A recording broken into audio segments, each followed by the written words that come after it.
শেখ হাসিনাকে আগামীতে এতদিন ধরে শেখ হাসিনার বিচার শুরু হয়ে যাওয়ার কথা ছিল, কেন শেখ হাসিনার বিচার এখনো শুরু হয় নাই? আপনি কেন সংস্কারের জন্য তো আপনাকে ওই চেয়ারে বসানো হয় নাই। ঠিক আছে, দ্রুত কোনো সংস্কার প্রয়োজন হলে করেন সংস্কার, একটা মানুষ থাকে ততক্ষণ পর্যন্ত এই চলমান প্রক্রিয়ার মধ্যে সংস্কারটা থাকতেই পারে। দ্রুত করেন, দ্রুত নির্বাচন দিন, নির্বাচনের মধ্যে দিয়ে সংস্কার হবে, নির্বাচনের মধ্যে দিয়ে দেশ চলবে।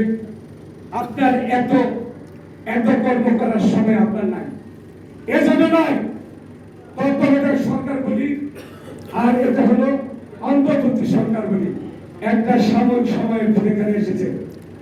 এখানে অনেক কর্ম আপনার করার কথা নয়।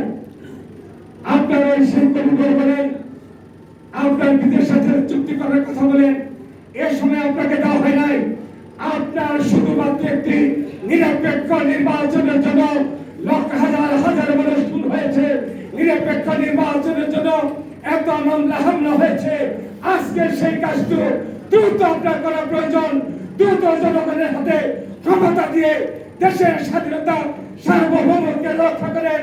আপনার বিরুদ্ধে ষড়যন্ত্র চলছে, ওই ভারতে বসে আছে ওই স্বৈরাচারী শেখ হাসিনা।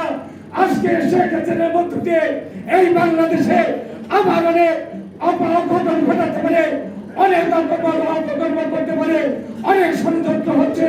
আপনাকে নিয়ে, আপনার এই অন্তর্বর্তী সরকারকে নিয়ে দ্রুত নির্বাচন দিয়ে আপনি নিজে জনগণকে বাঁচান, আপনি নিজের সরকারের ভাবমূর্তি রক্ষা করেন, আপনি দেশে একটি গণতান্ত্রিক প্রতিষ্ঠা করেন।